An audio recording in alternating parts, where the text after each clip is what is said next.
Micronesia, one of the least known regions of our planet. Inaccessible islands scattered far and wide in the Pacific and forgotten by the rest of the world.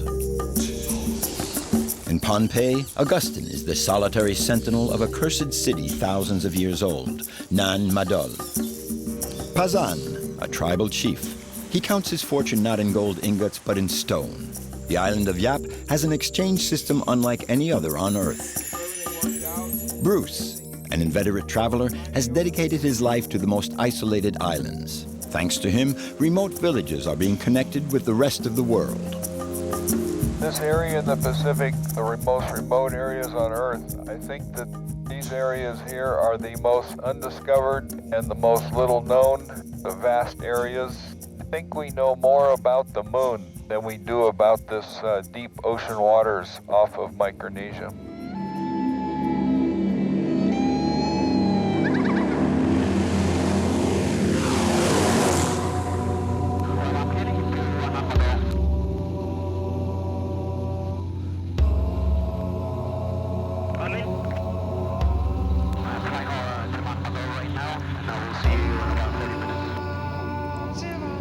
Flecks of land scattered across a blue background. Micronesia, 2,000 little worlds surrounded by the vast ocean. And just as many distinct cultures, each with its own language, history, and beliefs. The one thing they have in common is the feeling that the Pacific Ocean is their only link with the rest of the universe.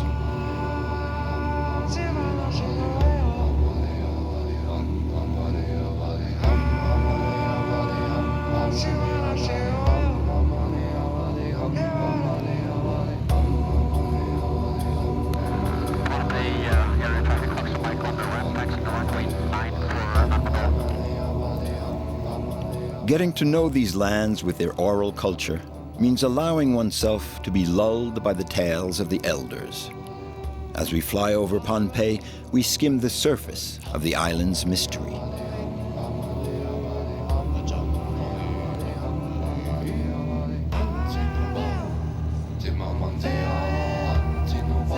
According to the legend, 16 men and women landed on this island after a long, meandering voyage at sea in a great canoe. The 16 voyagers prayed and prayed, and the more they prayed, the more it rained. The tears falling from heaven gave birth to the island's rivers, waterfalls, forests, and animals. That's the miracle of Pohnpei. Its name, Pohnpei, means island born from prayer.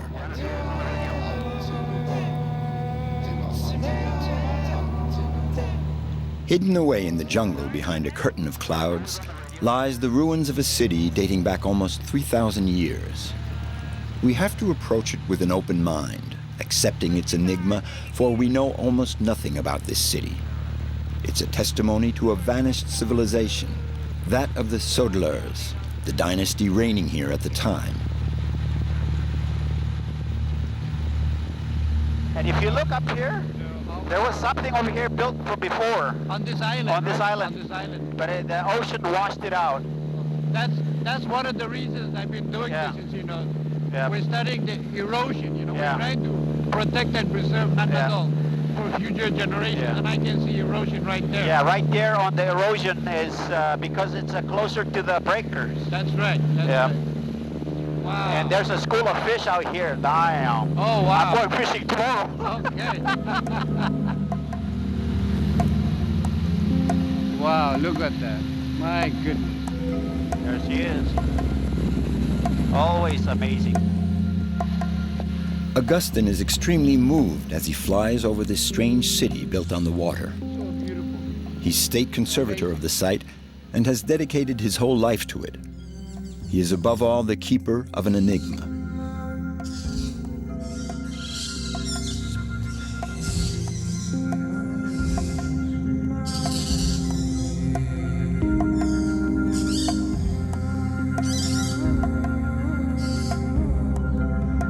Nan Madol means the spaces between, a reference to the canals that circulate among the 100 or so artificial islets. These spaces give free rein to the imagination and dreams. Well, Well, this will go down as one of the best trips in my lifetime, that's for sure. Yeah. From the sky, Nan Madol is even more mysterious. Its architecture gives us an idea of how amazingly skillful the builders were. You see the trees and the rocks, and it's like they were placed there together a long time ago. The mangroves and the rocks, they make a unity, you know. There's a composition there. You know. It's amazing, the symmetry of all the buildings, you know. How was it possible, you know, for the architect to build, you know, and the design? They're so, you can see what the straight lines, the canals, everything down there, you know. I mean, it's amazing. I mean, to me, I'm thinking they must have had a plane a long time ago, and the engineer was up in the sky and then looking down and then directing everybody, because everything is in place. I mean, it's just perfect from up here.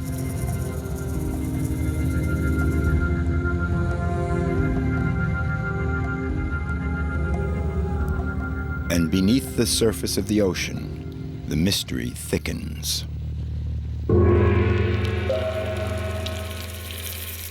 Certain legends suggest that Nan Madol is the entryway to an even more magnificent city lying at the bottom of the sea.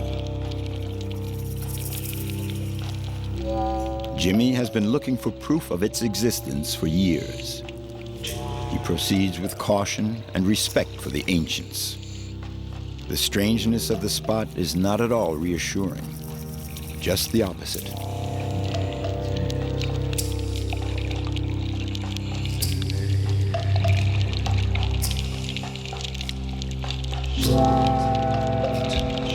It takes courage to explore the bowels of this sunken city. Diving here means defying the deep-seated beliefs of the islanders.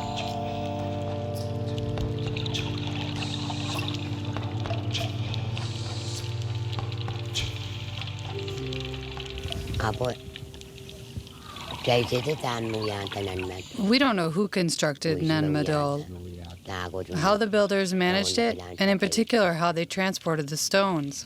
But the spirits are there, that's for sure. But one mustn't talk about them. The spirits don't like that. They could punish us. In any case, there's magic involved. Maybe that's the answer.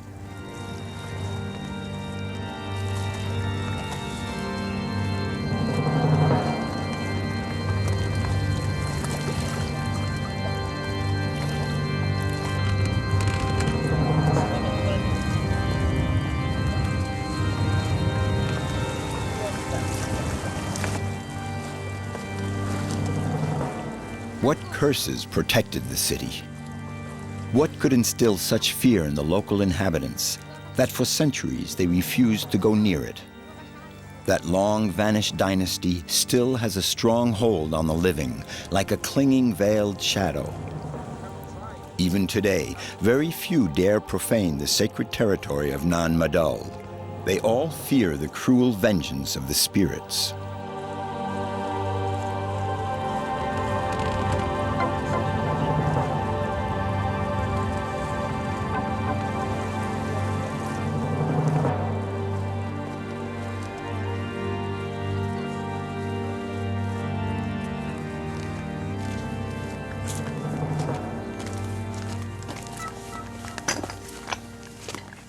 I think it adds to the mystery of Nan Madol. You know, all this jungle, you know, it's covering here. Because before, you know, nobody was allowed here except if you came here to pay tribute to the chiefs or the Southern lords. You know, so in a way, this jungle is covering, it's like a mystery. It keeps its secrets to itself.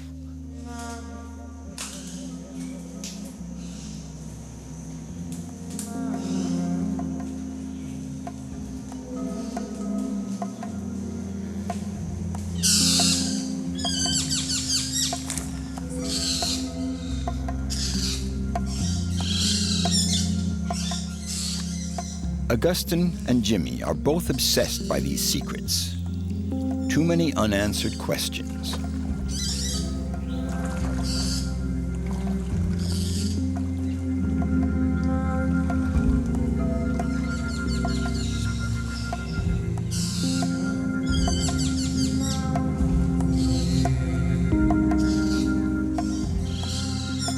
Thousands of years ago, we had people living here. And, you know, walking in their footsteps now, you know, it gives me a sense of pride, knowing that they were capable of this amazing architecture. And also, I mean, not only the architecture, but you can imagine how many years and how many people it took to build this amazing place. I think what it required then was, a ruler who was really strong to command all the people and, the many years for them to build. So I think at that time, maybe Pohnpei was centralized. It was unified under one ruler.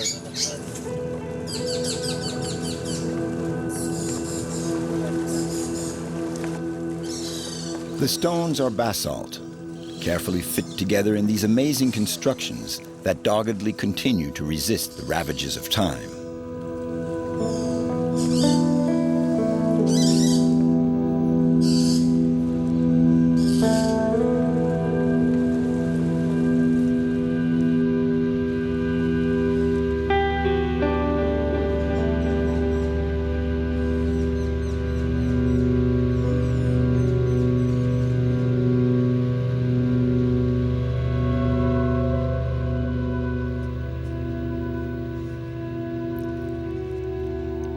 Beneath the surface, huge blocks lie scattered around the foot of the massive walls.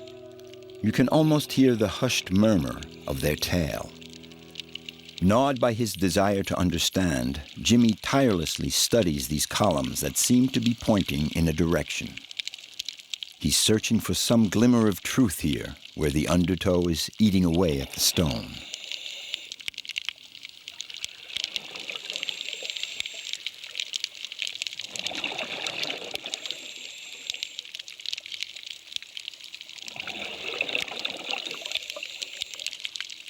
The basalt comes from the other side of Pohnpei, many kilometers away. Quarrying the stone from the mountainside, carving it into columns, transporting, then fitting them together, tons and tons of rock were moved with Stone Age tools. Contemplating this colossal work, you catch yourself believing in magic. Well, for us locals, it's really impressive to imagine how huge blocks of rock like this can be built on top of each other. Especially we know before we don't have any machinery to build this. So locals believe that it was by magic that they were able to put these blocks on top of each other. You can imagine how huge this, I mean, this may weigh probably tons, tons.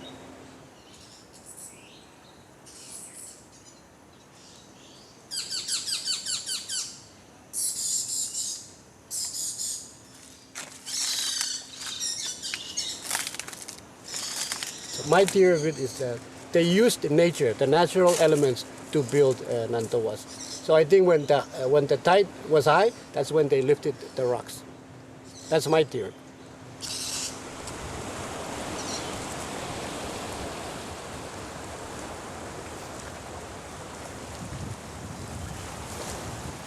Augustin, a solitary sentinel, watches over the site. Yet he is a powerless witness as it slowly disappears. Eroded by the ocean, Nan Madol's days are numbered. The walls over the years, they've crumbled down, because of time, and the ocean, climate change and everything. And that's what we're trying to protect. We want to see how we can preserve this so people can come and enjoy it and see what it was like before. The walls still thrust up proudly towards the sky, like a final challenge, and tell the tale of the Sodlers, a nation of inspired builders caught by some fatal surprise, a barbarian invasion, an unknown plague. The outside walls form an arrow, pointing towards where? And along the walls we found few of the rocks that falling down from the main walls. That's where those pieces of rock that we found today, we bring it for the example of maybe it's part of the rocks or it's collapsed from the main rocks. Like it's the kind of rock Augustin and Jimmy often discuss their different theories. Like all the inhabitants of the island, the mystery of Nan Madol is part of their life. One of the pillars is about 8 or 10 feet long, and the other one is 15 or 16 feet long underwater. And what I hear from the locals, they believe that maybe it's a gateway to the underwater cities. There are many theories, but like the lost continent, but those are Western theories, As far as we're concerned, we have a city here called Nan Madol, and there's possibly an underwater city that we don't know of. Like you mentioned, there's a lot of rocks underneath the water. So Pohnpei's, locals say it's a gateway to some underwater city. But maybe being part of the mystery, nobody has found it yet. Nobody leaves Nan Madol without falling under the spell of the lost city, symbol of an empire that collapsed suddenly. Why? Only their city remains.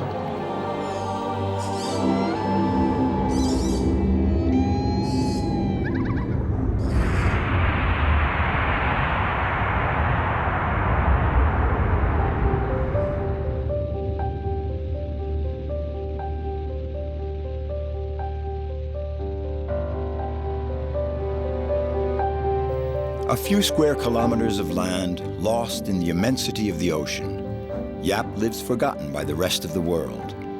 Like everywhere else in Micronesia, the extreme isolation has led the inhabitants to invent a system of values and exchange found nowhere else in the world. Yeah, down and clear.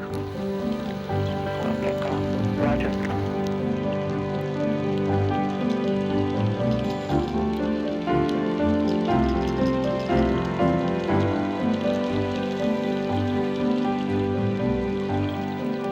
Gliding through the transparent waters of the lagoon, we encounter the mythical manta rays, guardians of a facet of this island's singular history.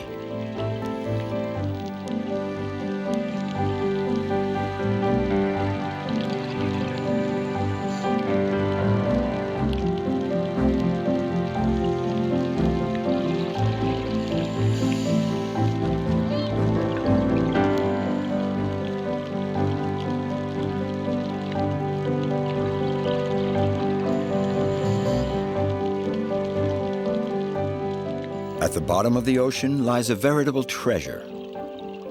This disk of stone with a hole in the center relates an extraordinary tale, the adventure of intrepid navigators.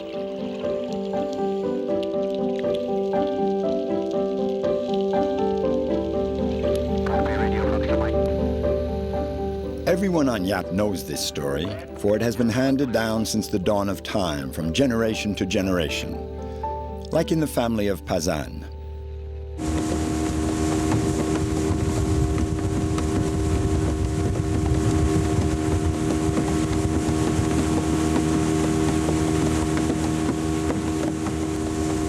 Pasan is the headman of the village of Toru, the one who transmits the lore of the ancestors. On Yap, nothing is like anywhere else, and no matter.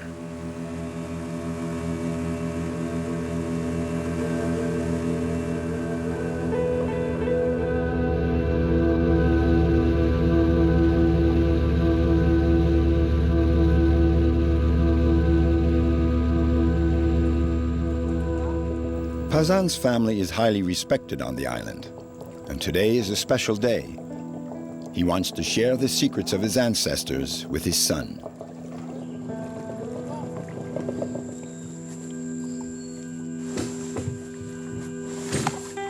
So for this ritual, we'll have to go over to the other side of the island. We'll be taking a path that long ago Pasan's own father once showed him. This stone disc, recognizable by its form, is the first step on the path. Pasan's son has to learn its history, for that is what makes it so valuable. This comes from the high chiefs of this village, and they ask the people to work on the stone path. And so when the road was completed, then the chiefs came in and say thank you to people, and this is one of the stone money they give to my family. For that's exactly what they are. These stone discs are the equivalent of our gold ingots.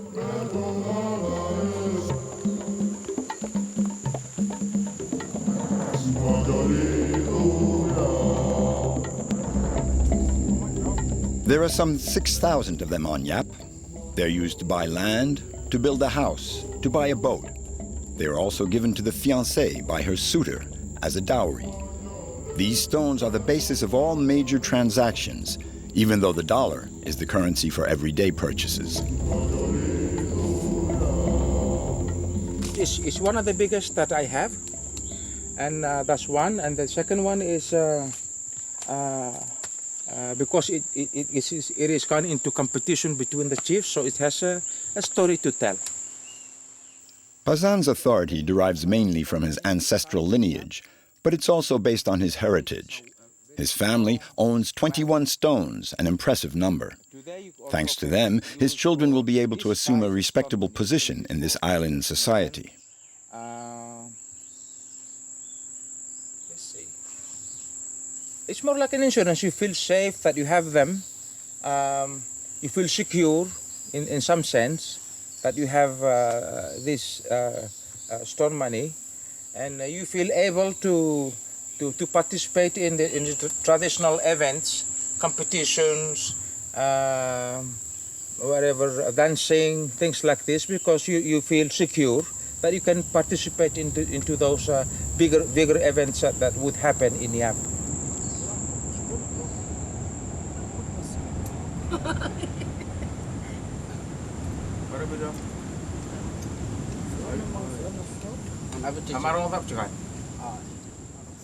On the scale of the vast Pacific, Yap seems tucked away in a corner of the map, a far-off world that lives completely closed in on itself.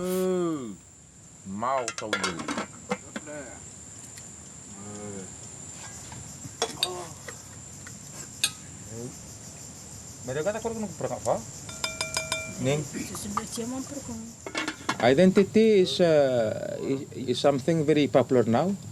Everywhere, if I go somewhere, I say I'm from Yap, then people will say, oh, the land of stone money. So it is a very, very obvious identity.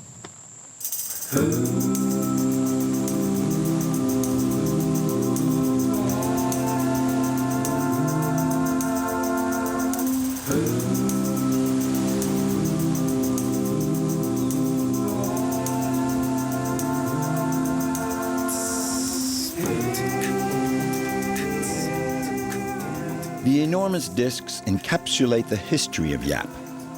They can weigh up to 15 tons. To move them, the islanders roll them, but the lighter stones can be carried by just 2 men.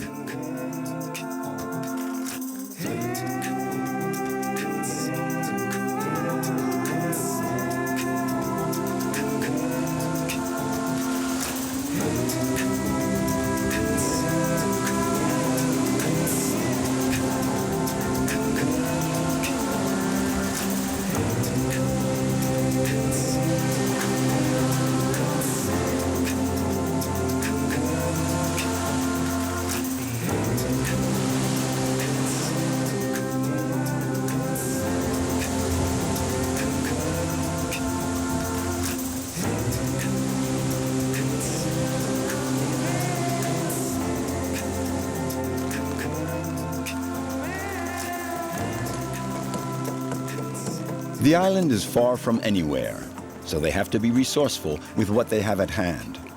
It's one of the prime rules of life here. The outrigger canoes are necessary for survival. These craft date back to the dawn of history.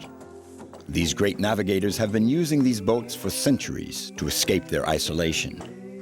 No need for a sextant or compass. The sailors of Yap read the stars.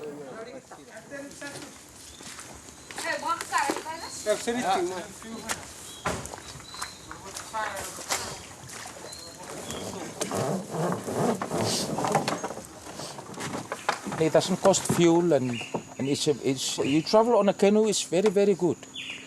It's very quiet, no engine, no fuel spent, and the materials and everything is from Yap.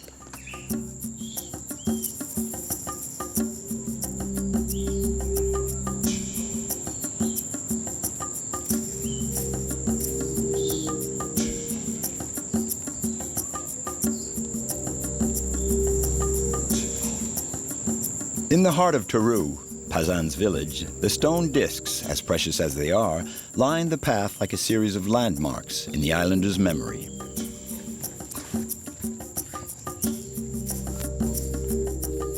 These roads are nothing less than open-air banks.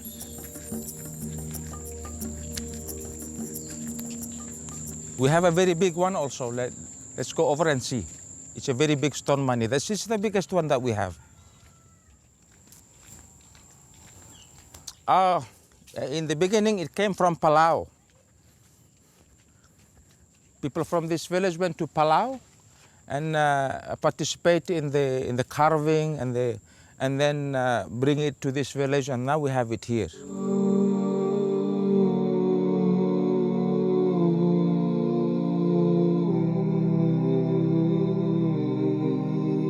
Here there's no gold, no precious gems, no pearls.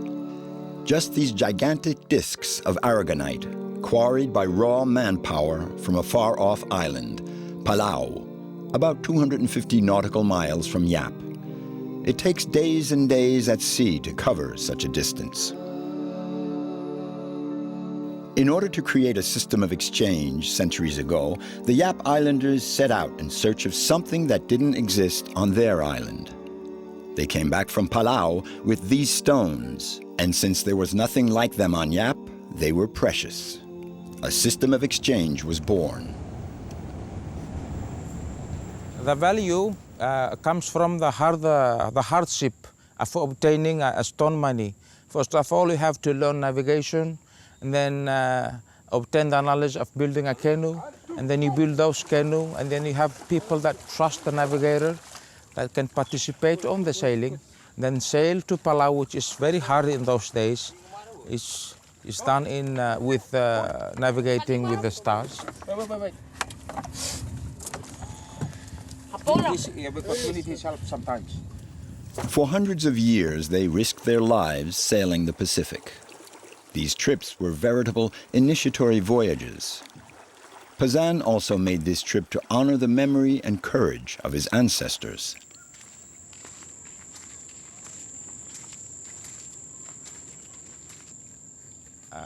They were good sailors and also very good people with big heart to go and do something that generations and generations until us at this moment, we're still very proud of what they've done long time ago. Those navigators had to face many dangers: storms, high seas, typhoons, and there was always the danger of simply disappearing into the infinite blue expanse. The navigators were equipped with no more than the wisdom of their ancestors, handed down from generation to generation. At times in the history of Yap, we don't just lose the stone money, we lose everything. Even the crew and the navigators, everybody, we don't know where they're gone. We lost them all.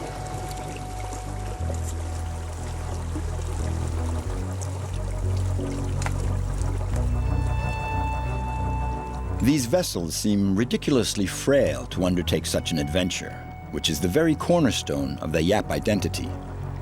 On board these canoes, it's the cohesion of their society that is at stake.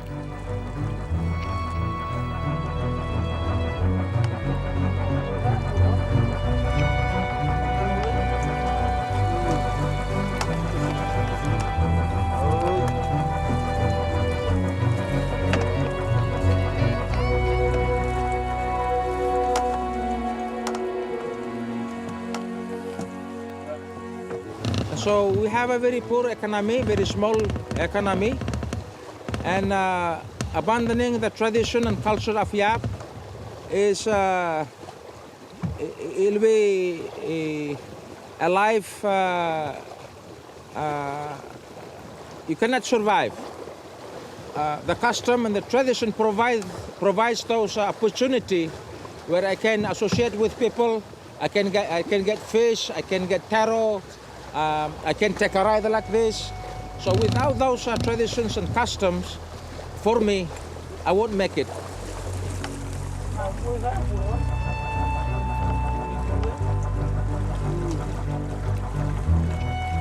I grew up here. This is an island. I like island lives. It's something that it's more than that I like and I love, because it's something that I grew up with. It's a part of me. and I'm a part of it.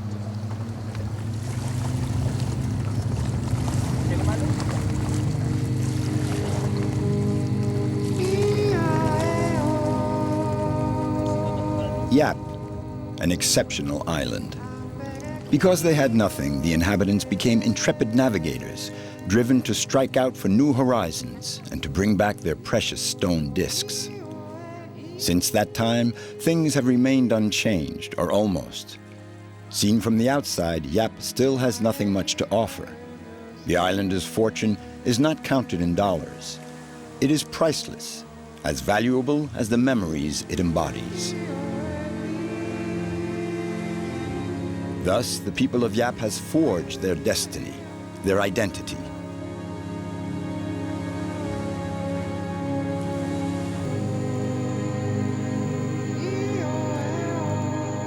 The ocean might have condemned these islanders to wander endlessly, without roots.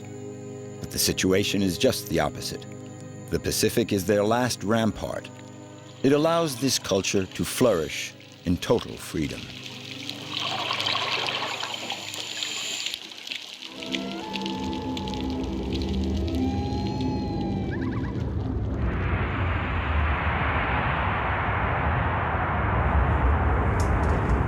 Good morning, Micronesia. It's Saturday in the Western Pacific, July 18th. We're all getting ready for our big Liberation Day party.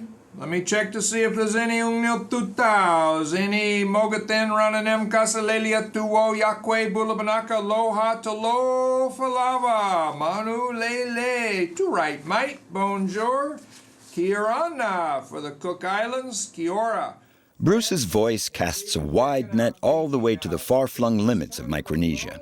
Every day at 9 a.m. sharp, this radio buff broadcasts a bulletin intended for the most remote islands.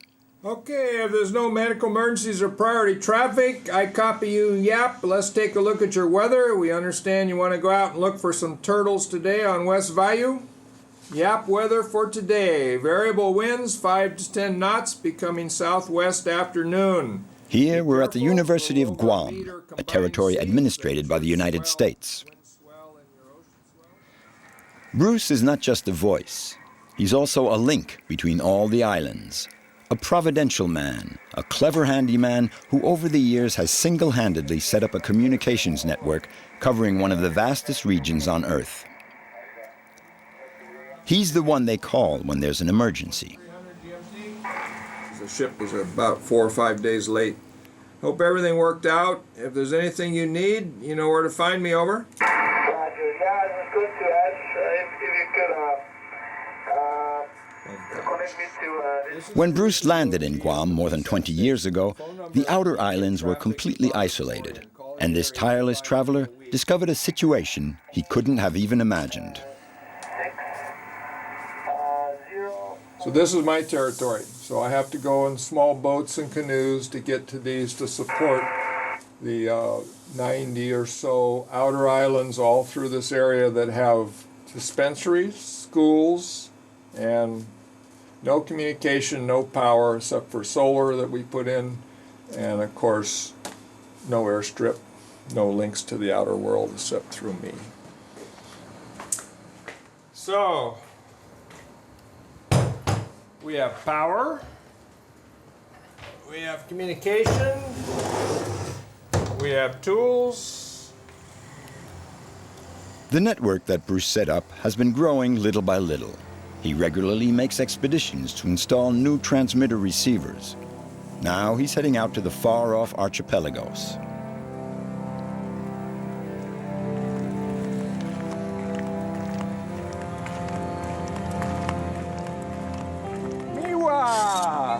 You ready to rock and roll? Yes, I am. Are you? Good to see you. Good to see you again. Got enough fuel? Yes, I have. All right. All right, let me just prepare this one quick, and then you can get off.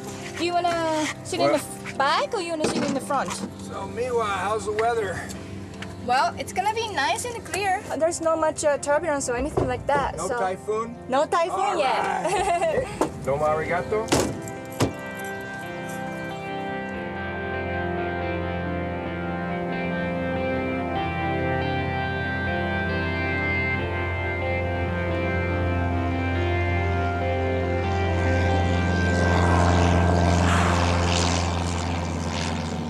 quite beautiful today.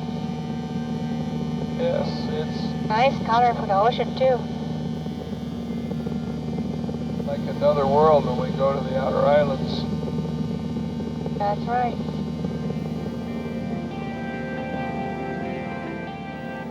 Leaving Guam means leaving a world of buildings, infrastructure, comfort. The ocean is the last frontier, an insurmountable obstacle for many Micronesians.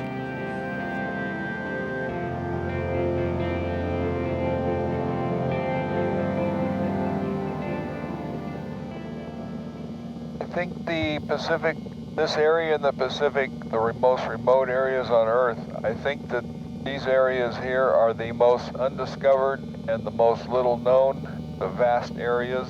I think we know more about the moon than we do about this deep ocean waters off of Micronesia.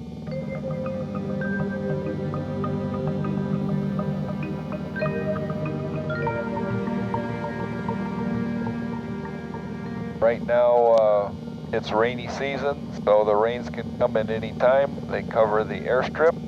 Then the small plane cannot land or take off. So then I have to take a canoe to another place and try to find another boat. Sometimes the boat is the only way to get back. It might take you 2 or 3 more weeks than you planned.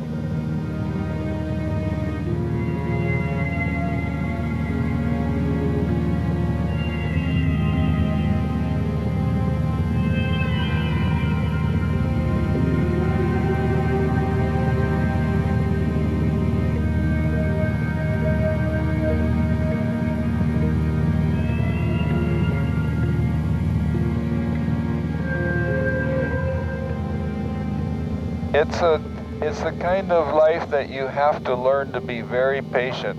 You have to be patient with the people. You have to be patient with nature. It makes you see the other side of yourself when you live in the big village or the small city, where you get all wrapped up in your day-to-day. And out here, time has a lot different meaning. The time we have out here, we just do things when we can, when the weather is good, when the surf is not too big to bring the canoe in, when the rains aren't too bad.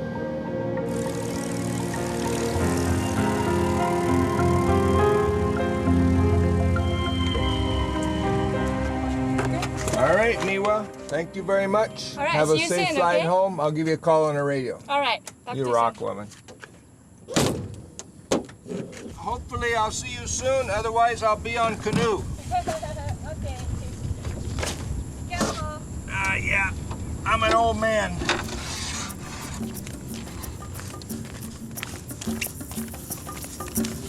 From here on, Bruce has to count on himself.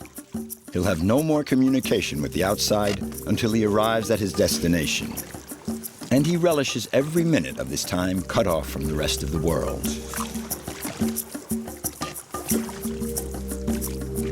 Each one of his expeditions takes him to new territories. Bruce is perhaps one of the last explorers. Here, for example, only 1 or 2 boats a year call in at these remote islands to buy the copra harvest.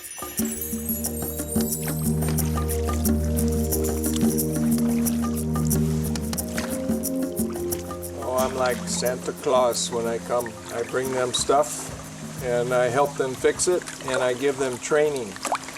Yes, over the years, what I've done is I've learned I need to train the local people. If I don't train the local people, I am very old. Someday I will not be able to come back here, and I need the young men and the young ladies of the village to know how to fix the antennas, fix the solar systems, and maintain the communication network.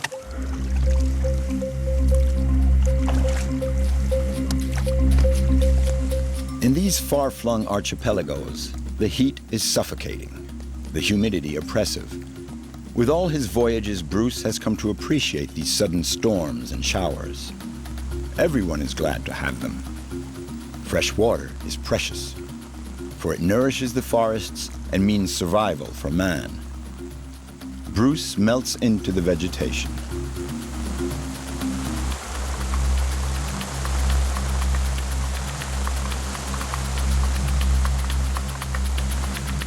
When when you're working out here, you feel like you're really doing something, not just pushing paper around or worried about the politics. Working about making money, we don't worry about making money because there is no money out here. It's only fish and coconuts. We trade for taro. Everybody is very peaceful.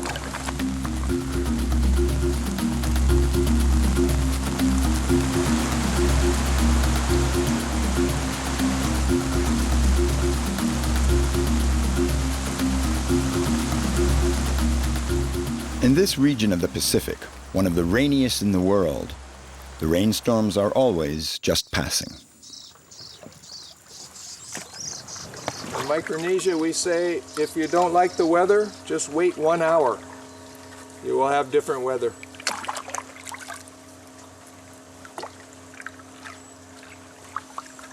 Yes, this is where you can really get in touch with your soul.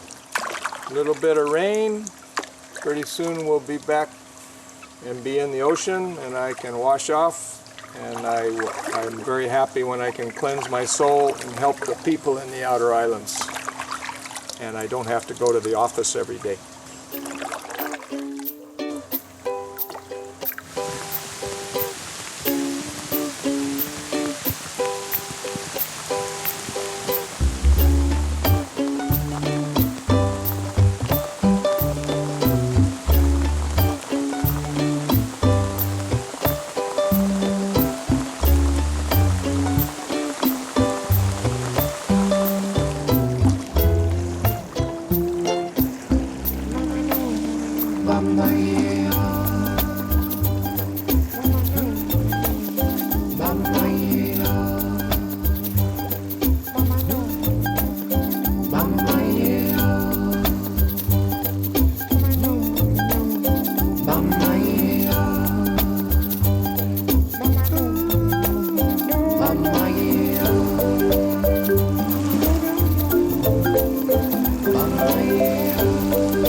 With the evening, a blanket of silence falls.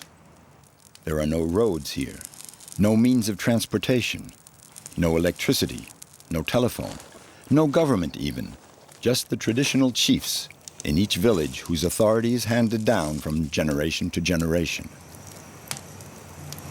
As one person, I can feel at the end of the day that I've done quite a bit for them. So I feel like I can really make a difference. Making a difference is very important to me. I have a very short life. I need to help as many people as I can.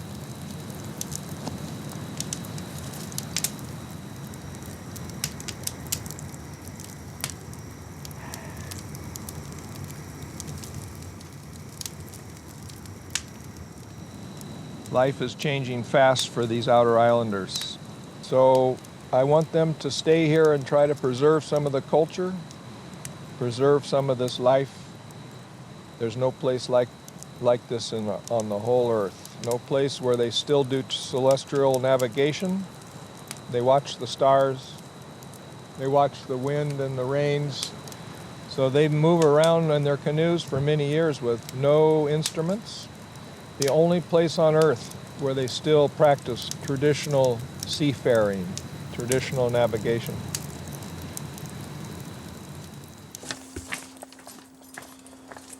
Voyage after voyage, Bruce has had to face the jungle, the mountains. But once in a while, he gets easy trails as well. Here, the village is a 2-day walk away. Bruce is familiar with the route. He has already been there to meet the villagers and talk about the possibility of setting up a transmitter-receiver there. The villagers were notified of his arrival by the captain of a boat stopping here with a load of material for the long-awaited antenna.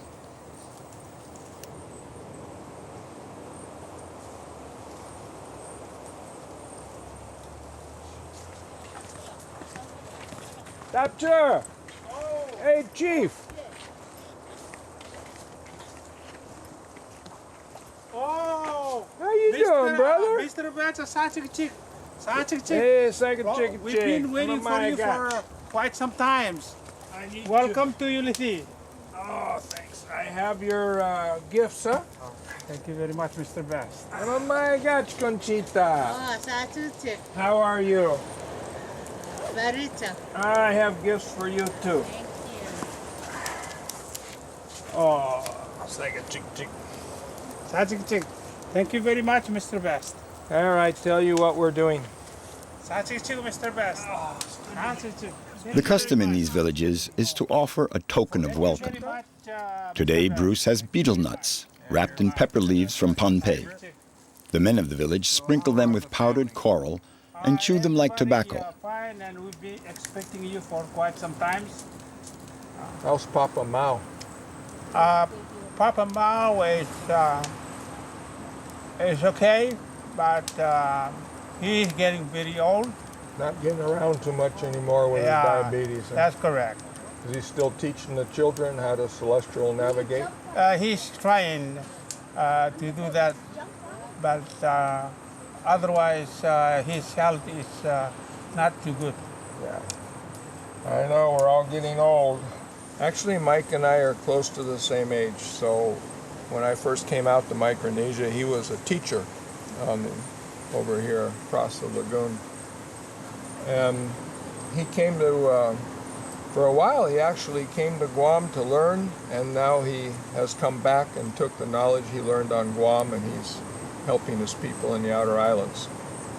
A lot of the chiefs, they're allowed to leave when they're young because they go out and they learn worldly things, but they are expected to come back when they get older, and that's when they lead. So they're not leading in a vacuum. They're leading with some knowledge about what's going on in the world.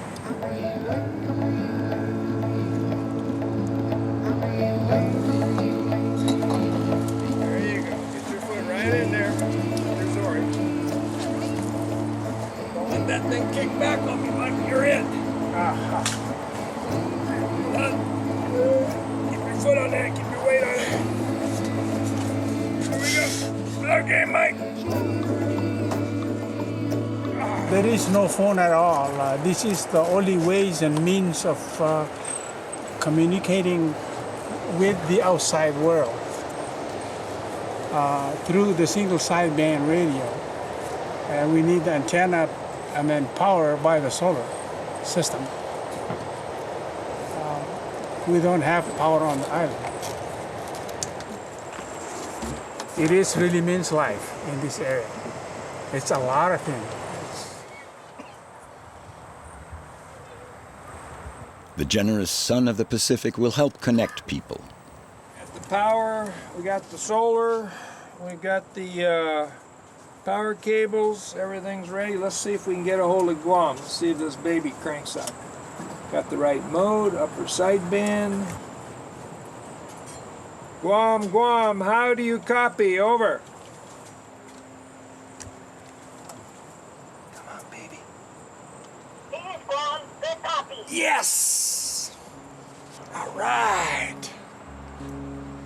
We have been waiting for many years to have some communication. I mean, Bruce is a very helpful person to us. Okay, we're going to be waiting for the next plane. He can finally get his news and weather in the morning now, every morning, so he knows what's going on in the rest of the world. This is his window to the global village.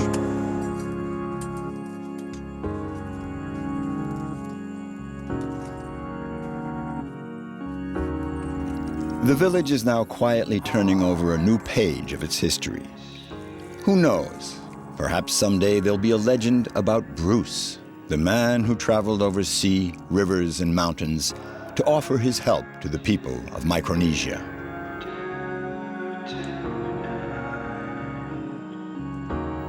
Here, time and space give the measure of life. This was the story of these islanders living on the edge of immensity. This was the story of these bits of land scattered here and there in the largest ocean on Earth, the Pacific.